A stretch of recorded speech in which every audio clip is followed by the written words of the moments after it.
Ini adalah keutamaan yang luar biasa, luar biasa besarnya dari bagaimana seseorang itu apabila dia bersegera, apabila seseorang itu bisa berusaha untuk apa eh, mengikuti sholat berjamaah. Namun terlepas dari ini semua, ya gitu, sholat jamaah eh, memiliki eh, keutamaan yang sangat besar sekali. Ya, kalau tadi kita berbicara fikih, ini kita berbicara takwa nih sekarang.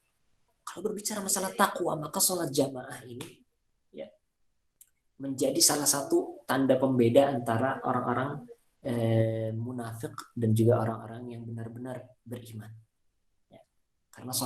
Karena orang munafik itu sangat berat sekali untuk datang ke masjid untuk melaksanakan sholat subuh dan juga sholat isya.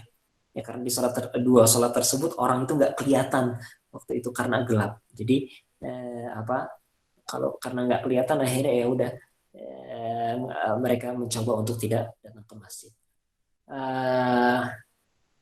Ada salah satu hadis yang ini akhirnya menjadi salah satu cara daripada bagaimana kita bisa memaksimalkan sholat kita. Yaitu hadis Nabi Shallallahu Alaihi Wasallam tadi, ya, sholatur rajuli fi jama'atin tudha'afu ala salatihi khamsan wa ishrina dhi'fa. Salatnya seseorang, ya, di jamaah itu, dalam berjamaah itu dilipat gandakan menjadi 25 derajat daripada salatnya dia sendiri di rumahnya atau di pasarnya. Wa dzalika annahu idza tawadda'a fa ahsana al-wudu. Nah, ini kita berarti berbicara tentang iqamat salat, tentang bagaimana menyempurnakan salat itu sendiri. Yang pertama adalah apa? Idza wa dzalika annahu idza tawadda fa ahsana wudu. Jadi apabila dia berwudu, maka dia memperbagus wudunya. Nah, maka tidak sempurna atau tidaklah seseorang itu mendapatkan keutamaan sholat yang sesungguhnya apabila dia tidak berwudu dengan wudu yang benar. Hah? Berarti wudu harus benar. Harus benar. Yang kedua adalah summa kharaja ila al-masjid la yukhrijuhu illa shalah. Tidaklah dia keluar ke masjid melainkan tujuannya cuma untuk salat aja. Berarti apa? Ada niat, ya. Niatnya itu adalah niat yang lurus, memang benar-benar untuk melaksanakan kebaikan. Innamal a'malu binniyah wa innamal likulli imrin ma nawa. Kemudian apalagi setelah niat itu benar adalah lam yakhtu, nah ini faedahnya di antaranya adalah lam yakhtu khatwatan illa rufi'at lahu biha darajah wa huttat anhu biha khati'ah.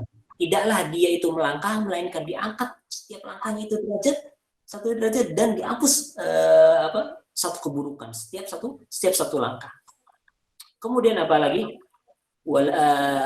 Wala tazalul fa idza shalla, dan apabila dia sudah mulai salat, la tazalul malaikatu tusalli alaihi ma dama fi musalla.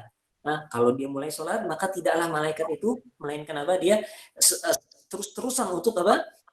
Memberikan salawat kepada orang ini. Apa yang dikatakan oleh malaikat? Allahumma salli alaihi, Allahumma arhamni. Allah berikan salawat kepadanya, Allah rahmatilah dia. Nah, wala yazalu fi salatin man tadhara salat, dan orang ini tetap berada di dalam kondisi salat selama dia menjaga salat. Ini adalah keutamaan yang luar biasa luar biasa besarnya dari bagaimana seseorang itu apabila dia bersegera, apabila seseorang itu bisa berusaha untuk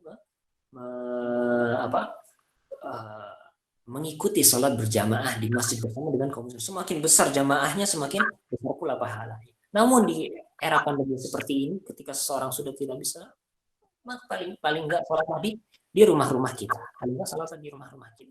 Dan ya semoga kita termasuk daripada orang-orang yang mendapatkan udzur sehingga pahala tersebut tetap mengalir, ya, sebagaimana hadis diriwayatkan oleh Nabi sallallahu alaihi wasallam. Bagaimana hadis dari Nabi sallallahu alaihi wasallam, innar rijalan bil madinati, gitu ya, masalaktum tariqan wala qata'tum wadiyan illa illa wahum ma'akum fil ajr. Ada segolongan orang-orang di Madinah itu ya, yang mereka itu kalau tidaklah kalian memotong jalan atau melewati jalan atau memotong suatu lembah, melainkan mereka ikut bagian dari pahala kalian itu. Artinya ila syarakukum fil ajr. Mereka mendapatkan apa keutamaan pahala yang sama dengan kalian. Kecuali apa? Karena mereka itu terhambat daripada bergabung karena suatu uzur yang karena uzur yang syar'i. Dan semoga kita termasuk daripada keumuman hadis ini. Ini menunjukkan betapa sholat itu memiliki posisi yang sangat tinggi dan juga keutamaan yang sangat besar bagi kaum muslimin. Lalu bagaimana cara kita sholat sendiri itu sendiri? Kita ingin sholat Nabi SAW bersabda, "Shollu kama ra'aitumuni usolli." Nah, sholatlah sebagaimana aku sholat. Namun tidak ada cara yang bisa memastikan bahwa sholat kita itu ya mutabiq, sesuai sama persis dengan sholatnya Nabi SAW. Yang bisa kita lakukan saat ini hanyalah berusaha, berijtihad dengan dalil-dalil yang sampai kepada kita. Namun untuk mempelajari dalil-dalil ini pun ya tidak semua orang mampu. Ya, belumlah kita mampu berbahasa Arab dengan baik. Ya, belum juga kita mampu untuk bisa mengumpulkan hadis-hadis itu, lalu memeriksa hadis itu satu persatu. Ya, dari derajat kesahihannya, dari derajat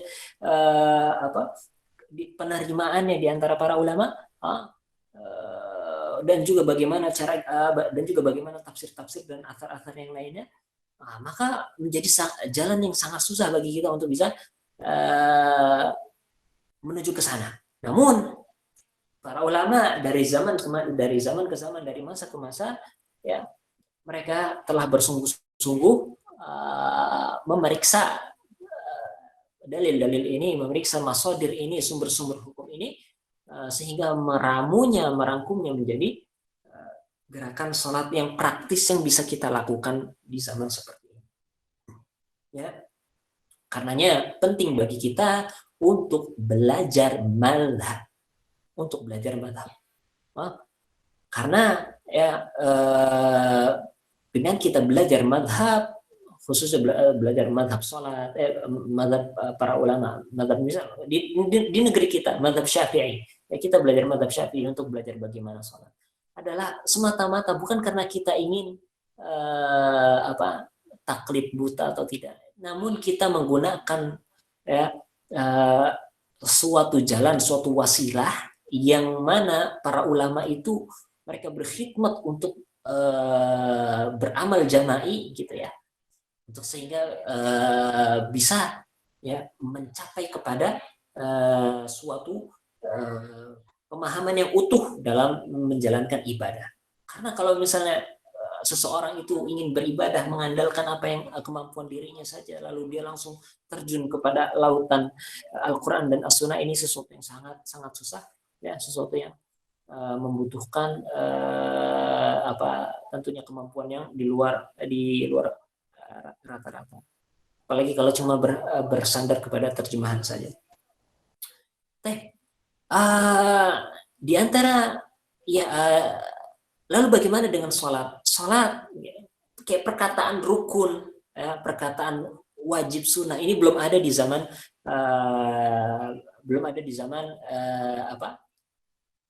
para salaf, ya, belum ada di zaman Nabi Shallallahu Alaihi Wasallam, belum ada. Ya, ini adalah istilah-istilah para ulama fikih, istilah-istilah para ulama yang datang setelahnya.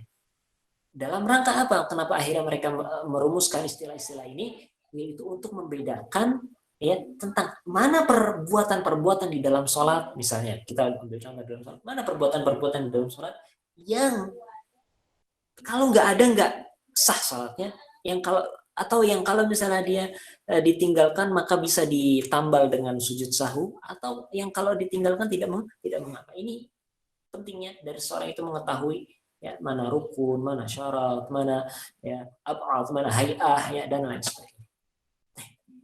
Rukun artinya kita berbicara, syarat artinya kita berbicara tentang sesuatu yang itu harus ada, namun dia bukan bagian dari sholat itu sendiri. Dia ada di luar sholat. Nah, ini namanya syarat.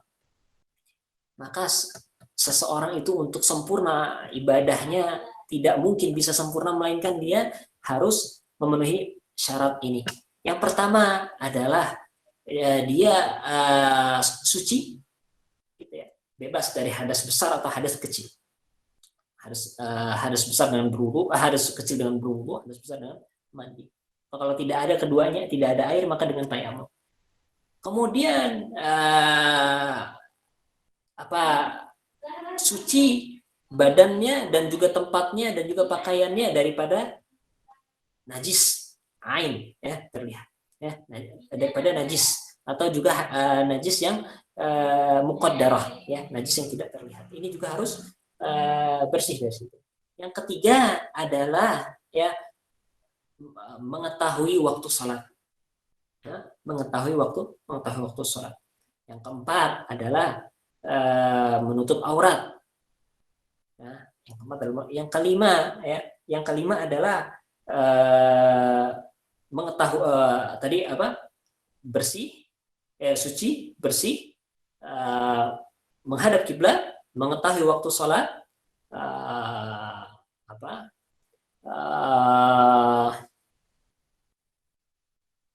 itu, nah, 4 itu, ya, bersih, kemudian dia suci, kemudian apa, menghadap kiblat, gitu ya, menghadap kiblat, mengetahui arah kiblat, mengetahui waktu sholat.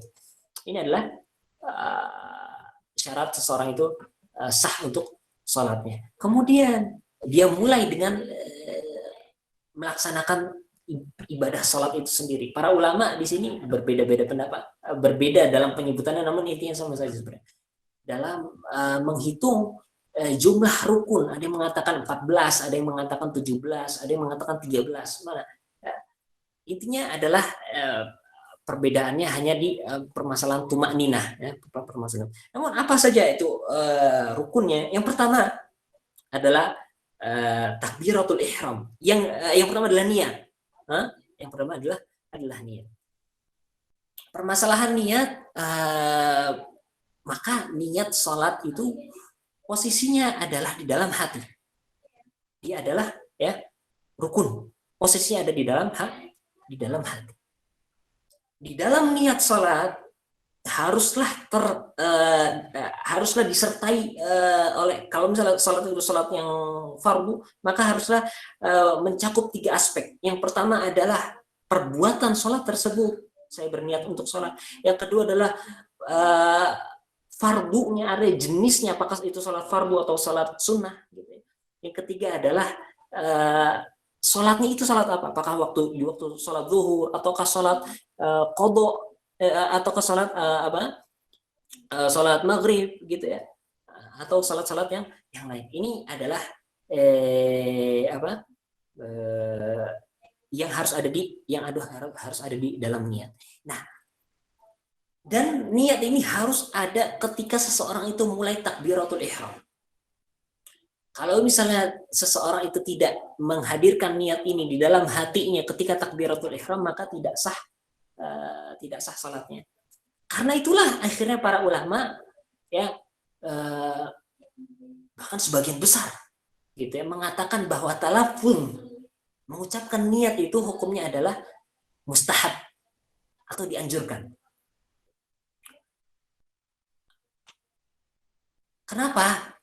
Karena dan bedakan antara menjaharkan niat dengan mengucapkan niat. Karena mengucapkan berbeda dengan menjaharkan. Menjaharkan artinya mendengarkan orang-orang yang ada di sampingnya. Talafun artinya, ya, dia memperdengarkan untuk dirinya sendiri. Karena dengan begitu, kenapa? Karena dengan dia bertalafuz, dia akan membantu, ya, membantu hatinya itu untuk bisa menentukan 3 perkara ini dalam niatnya. Adapun, ya, kalau misalnya niat itu tidak mencakup tiga perkara ini. Artinya maka tidak sah niatnya. Dan ini kita lihat banyak ternyata yang terjatuh di dalam hal seperti ini. Ketika seseorang itu sholat, Allahu Akbar, tanpa dia menyertakan sholat ini, dia sholat bersama imam, namun begitu amin dia baru sadar ini sholat, dia nggak tahu dia apa ini sholat asar atau apa ini sholat maghrib atau sholat isya, dia nggak tahu.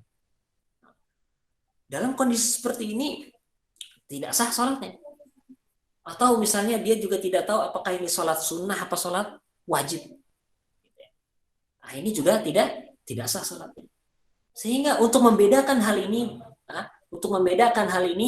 haruslah niat itu benar di dalam hatinya. Karenanya ya fungsi daripada talafut itu sendiri adalah bagaimana istihdar, untuk supaya hati itu menghadirkan 3 poin ini ketika seseorang itu hendak masuk ke dalam sholat. Nah, kemudian dia angkat itu tangannya Allahu Akbar, dan mengangkat tangan ketika takbiratul ihram itu hukumnya adalah sunnah. Nah, dia termasuk daripada hay'ah sholat. Kemudian apalagi dia mulai dengan Allahu Akbar. Lisan takbiratul ihram ini adalah rukun, kemudian berdiri. Kemudian rukun yang kedua adalah dia berdiri.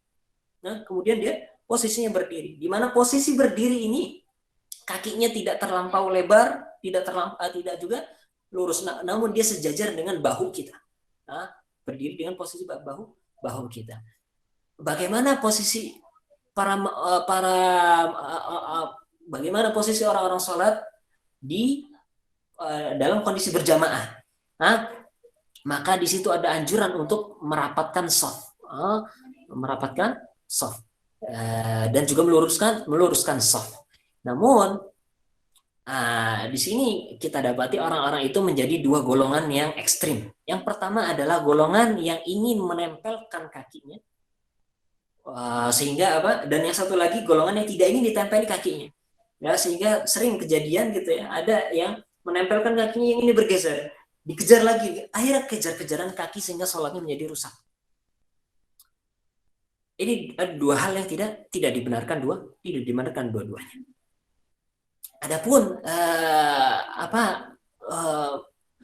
merapatkan shaf, ya, wanul, di dalam hadis Bukhari, rawinya mengatakan wanul ziqu manakibana wa aqdamana, dan kita menempelkan ini bahu kita dan juga kaki-kaki kita. Maka para ulama mengatakan ini ziyadatul rawi adalah tambahan daripada mubalaghatul rawi, tambahan dan juga berlebihannya daripada rawi tersebut, dan bukan bagian daripada syarat meluruskan shaf itu sendiri. Yang dimaksud dengan sawu sufufakum, meluruskan shaf itu adalah bihaitsu menjadi muhadhi, artinya lurus, seperti garis yang lurus, menjadi garis yang lurus, dan bukanlah diminta untuk rapat serapat-rapatnya. Makanya di dalam mazhab Syafi'i batas seseorang itu masih diperbolehkan, jarak yang diperbolehkan antara seorang yang sholat dengan sholat yang lain itu adalah 3 azru' atau 3 zira'. 1 zira' itu 1 hasta itu 60 cm, sehingga sekitar 180 cm. Sehingga di dalam kondisi pandemi seperti ini, orang-orang yang ingin sholat berjamaah di masjid, maka dia bisa melakukan social distancing dengan tetap berada di dalam satu shaf itu, ya, tidak melewati 1,8 meter, 180 cm. Maka ini masih disebut sebagai maka ini masih diperbolehkan. Kemudian setelah berdiri menghadap kiblat, gitu ya, dia mulai takbiratul ihram. Di dalam takbiratul ihram itu yang wajib adalah apa yang diucapkan oleh lisannya. Adapun tangannya bergerak, maka ini adalah sunnah. Allahu Akbar, Allahu Akbar. Di mana posisi tangan itu menghadap ke depan, lalu tidak terlalu rapat, tidak pula terlalu renggang, gitu ya, sedang. Lalu memposisikannya berada, ya, ujung-ujung jari ini di atas telinga, di atas ujung telinga, dan juga jempol ini sejajar dengan cuping bawah seperti ini. Lalu ditarik hingga sejajar dengan mankib, sejajar dengan mankib. Allahu Akbar. Kemudian dia letakkan tangannya, dan ini sunnah, meletakkan tangannya di atas dadanya, ala sadrihi, di mana ala sadrihi ini, di sini ulama-ulama mazhab itu berbeda pendapat menjadi 3 pendapat. Mazhab Hanabilah, dia meletakkan tangan itu hingga turun ke bawah, di atas pusar. Sebagian lagi mengatakan, ulama-ulama lain mengatakan di atas dada seperti ini. Namun dalam mazhab Syafi'i maka ala sadrihi adalah ala asfali sadrihi, ya, berada di atas pusar, di bawah dada, dan sejajar dengan 2 tulang, dua tulang dada, ya, di sini. Di mana meletakkan posisi tangan alal qur', dia menggenggam, yaqbid qur'ahu, tangan kanan menggenggam pergelangan tangan, gitu ya, di antara pergelangan tangan seperti ini, lalu meletakkannya di antara pusar dan juga dadanya. Kemudian setelah itu disunahkan untuk membaca doa iftitah. Wajjahtu wajhiya lilladzi fadala, dan seterusnya, atau ada yang lebih pendek lagi, subhanakallahumma wa bihamdik wa tabarakasmuk wa ta'ala jadduk wa la ilaha ghairuka, seterusnya. Allah, ada juga Allahumma ba'id baini wa, dan seterusnya. Setelah itu membaca ta'awudz, a'udzubillahi minasyaitonir rajim. Di rakaat awal itu dianjurkan, disunnahkan untuk membaca lebih ditegaskan. Kemudian membaca Al-Fatihah. Al-Fatihah, basmalah adalah bagian daripada Al-Fatihah. Bismillahirrahmanirrahim, termasuk bagian daripada Al-Fatihah. Sehingga dia wajib untuk dibaca karena dia termasuk rukun. Membaca Al-Fatihah ini adalah rukun, dan basmalah adalah termasuk daripada Al-Fatihah, sehingga wajib bagi seorang itu untuk membaca Bismillahirrahmanirrahim sampai waladhdallin. Ini adalah rukun. Kemudian tidak cukup ketika membaca Al-Fatihah hanya menggerakkan lisannya tanpa mengeluarkan suara, walaupun dia sholat sendirian, walaupun dia sholat zuhur di dalam sholat sirri. Di dalam sholat sirri itu tidak dibenarkan. Wajib bagi dia, ya, ketika membaca Al-Fatihah untuk yusmi' nafsahu, untuk mendengarkan dirinya, minimal mendengarkan dirinya sendiri, seperti berbisik Bismillahirrahmanirrahim, seterusnya, ya, karena karena yang menjadi rukun adalah qiraatul Fatihah, ya, membaca. Artinya apa? Mengeluarkan lafaz. Yang namanya membaca itu adalah mengeluarkan lafaz, ya, melafazkan, mengeluarkan lafaz. Sedangkan lafaz di dalam bahasa Arab didefinisikan oleh para ulama adalah apa? Sautun mustamilun ala ba'dil huruf. Itu suara yang mencakup beberapa huruf hijaiyah. Sehingga kalau misalnya dia membaca lalu tidak mengeluarkan suara, maka tidak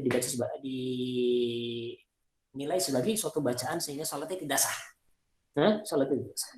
Nah, jadi tadi yang wajib bagi dia adalah pertama takbiratul ihram, wajib bagi dia untuk minimal mendengarkan dirinya sendiri. Begitu juga dengan Al-Fatihah. Kemudian setelah dia membaca waladhdallin, mengucapkan amin. Membaca amin. Membaca Al-Fatihah tadi adalah wajib bagi imam maupun makmum. Bagi imam maupun makmum, bagi salat sendiri atau salat berjamaah.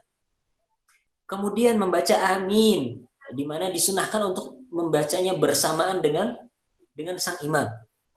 Setelah itu sang imam disunahkan untuk diam sejenak sebelum melanjutkan ke bacaan bacaan-bacaan pendek. Nah, dalam posisi seperti ini ya, seorang makmum bisa untuk mulai membaca Al-Fatihah. Ya, jadi ya disunahkan bagi imam untuk setelah membaca amin, untuk tidak langsung melanjutkan, namun dia diam sejenak ya di situ untuk memberikan kesempatan bagi orang itu untuk membaca Al-Fatihah. Kemudian apabila waktunya ternyata diamnya itu masih cukup, maka sunnah bagi seorang makmum gitu ya untuk juga membaca surat-surat lain ya selain Al-Fatihah. Kemudian setelah disunahkan bagi imam untuk membaca suratan pendek itu.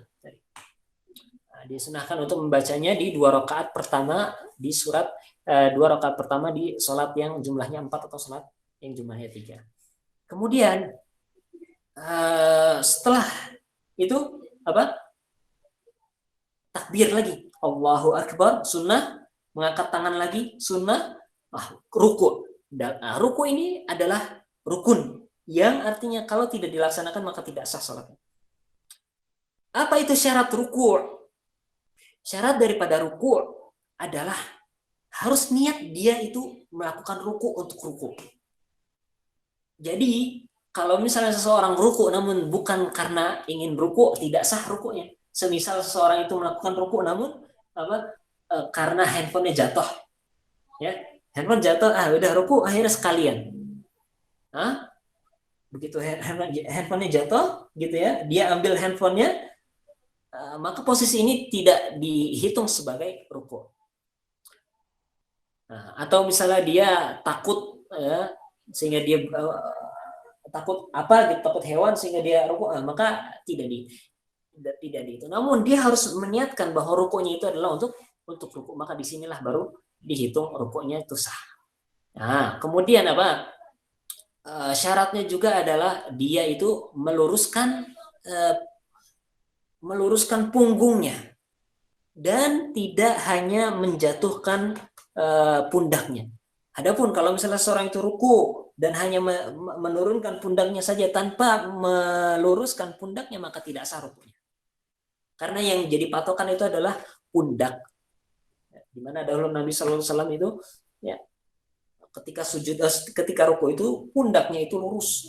Seandainya ditaruh barang di atasnya maka tidaklah jatuh dari punggungnya itu. Kemudian meletakkan kedua tangannya di lututnya, ya, tidak terlalu rapat, tidak juga terlalu renggang, dan bukan mengepal seperti ini ya, namun dia memegang lututnya. Kemudian juga tidak menurunkan pahanya, namun dia meluruskan kakinya. Ketika ruku ya disunahkan membaca subhana rabbiyal a'la. Pada kondisi seperti ini maka seseorang diminta untuk menta'zim. Ruku itu dijadikan ya sebagai kondisi untuk mengagungkan Allah Subhanahu wa taala. Posisi untuk mengagungkan Allah Subhanahu wa taala. Adapun sujud, maka dia posisi untuk menghinakan diri kita di hadapan Allah Subhanahu wa taala. Namun di posisi ruku, maka kita itu adalah posisi untuk mengagungkan Allah Subhanahu wa taala. Makanya ruku ya haram hukumnya untuk diberikan kepada selain Allah Subhanahu wa taala.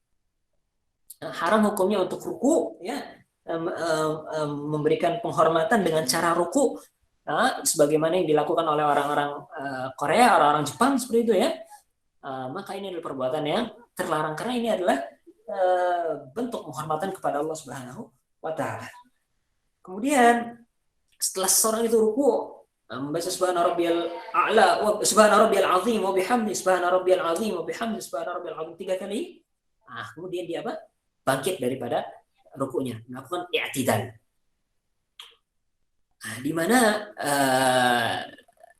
lupa tadi, ketika ruku dia harus tumakninah, artinya ketika dia ruku maka ada waktu untuk meluruskan ya, beberapa waktu itu untuk meluruskan punggungnya. Kemudian dia bangun.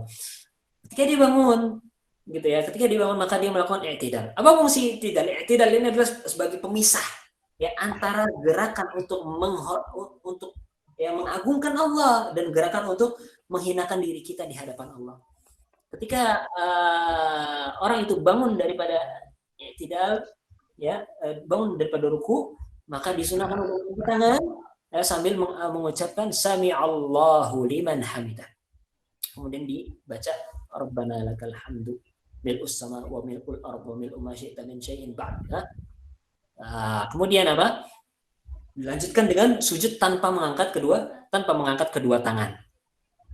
Kemudian ketika sujud, yang nempel pertama kali di lantai itu adalah dengkul, lutut itu nempel terlebih dahulu, baru kemudian tangan menyusul.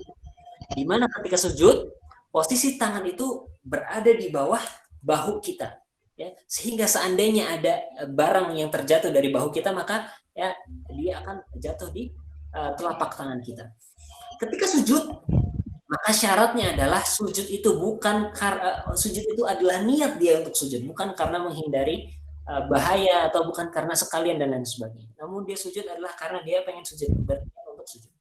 Yang kedua adalah wajib bagi dia untuk menempelkan 7 anggota badan, yaitu apa? Wajah, kedua telapak tangan, kedua lutut, dan juga kedua jari jemari kaki. Adapun yang wajib untuk maksyuf, artinya untuk dibuka, gitu, yang tidak boleh ada penghalang antara dirinya dengan tempat sujud, itu adalah jidat saja.